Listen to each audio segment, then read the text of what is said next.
Hello, everyone. And so here is Tinubu. Atiku says Tinubu's loans powered by corruption, not infrastructure or development needs. And this is the thing about people who always talk about loans that are being collected. I saw some of, Tinubu supporters coming out to say that, oh, they need to collect more loans to do this. It depends on what the loan is being used for. No, but everybody knows that if you borrow money to buy assets, that's good debt. But if you borrow money to buy liability, to get yourself liability, that's bad debt. And that's exactly what we've been doing here. So what you find out that is that most of these monies, they are just being, they now act as conduit. By they bring us big project, humongous project, and monies are being siphoned anyhow. So that's not good debt that is being used to acquire assets.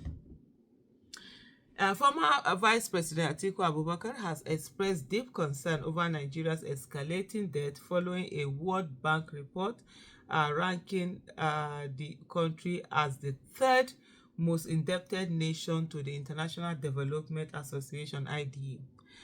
Taking to his official X handle, Atiku criticized the Tinubu administration's borrowing policies, describing the government's approach as a bone-crushing burden on Nigerians.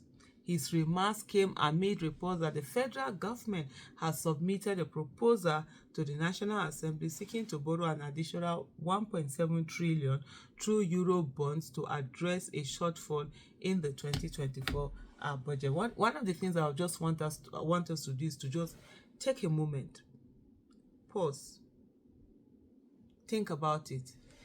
Tinubu had to go to the National Assembly for him to be able to borrow this money. There's no how he can go ahead and borrow this money without the approval of the National Assembly. So what does that tell us if we are able to just come together and focus on the National Assembly and take care of the National Assembly?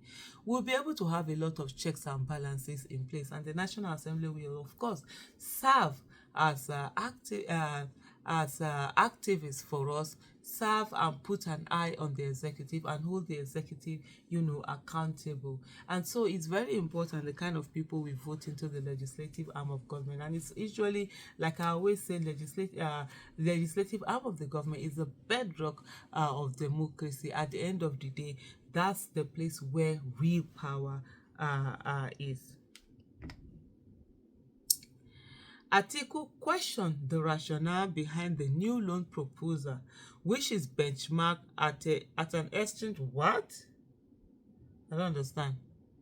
Benchmarked at an exchange rate of 800 naira to $1, despite the Central Bank of Nigeria's current exchange rate standing at over 1,600 naira to $1. So that means this loan that they are trying to collect now is more than, it's about 3,000. No, 3.4 trillion naira. Whoa. Hey. Oh, very. Hey. Iri kala. Now, wow. Atiku alleged that corruption rather than developmental needs is driving the government's appetite for loans, referencing a report by Boji that described the 2024 budget as being riddled with excessive allocations or pork. The statement partly reads the recent report released by the World Bank showing Nigeria as the third most indebted country to the United International Development Association (IRA) is very concerning. This report is coming just when the government has already sent a proposal to the National Assembly signaling an intention to borrow an additional 1.7 trillion being shortfall in the 2024 budget. What makes this particular loan proposal even more concerning is that it benchmarked at the exchange rate of $1 to 800 naira, whereas the current exchange rate from the Central Bank of Nigeria stands at over 1,600 to $1. Nigeria is sinking further into debt, and the National Assembly has become an accomplice once more In July this year, Tinubu boasted that the FIRS Nigeria and the Custom NG under his watch had collected all-time high revenues to finance the budget. Why are they still borrowing? There is something that they are not telling Nigerians, even as they are being crushed by the combination of their failed trial and error practices and loan rackets. These official BAT loans are bone crushing to Nigerians and bringing insufferable pressure on the economy, especially when they are not properly negotiated and utilized. It is concerning that the voracious appetite for these humongous loans is powered by corruption and not for infrastructure and development needs.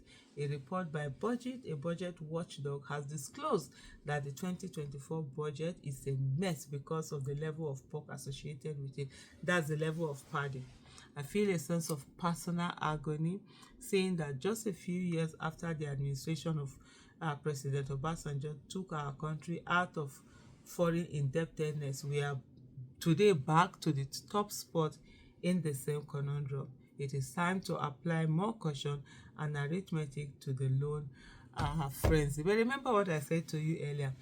All of these monies cannot, let me even remove, I want to remove my glass, let me just leave it. All of this cannot be done without the approval of the National Assembly. Even state governments, when they want to collect a foreign loan, they have to come to the National Assembly, and I think there's a law now. Their lawmakers have to approve the whole process, and it's just all over the place. It's just crazy, some of these things that are going on.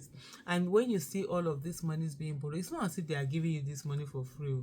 You're going to have to pay them. Some of the generation that will be paying this money probably not yet born. Some even before they are born into Nigeria, they're already indebted. So you can imagine what this is all about. And this was something that had been paid off. Debts had been paid off. But over time, Nigeria has accumulated this debt, and they're spending money anyhow.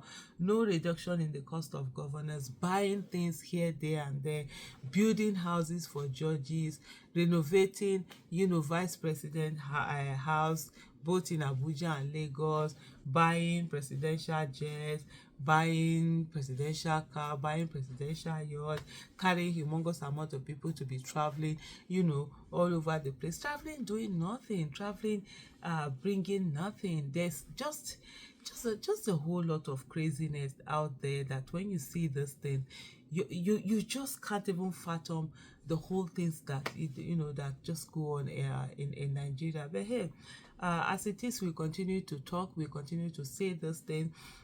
It might look like one is always repeating one, so yeah, but we need to do that, because if you don't talk, they will end up saying that, oh, nobody is complaining, oh, you all like it. If you don't like it, has anybody said anything about not liking it? So we'll continue to talk, even at the risk of us repeating ourselves.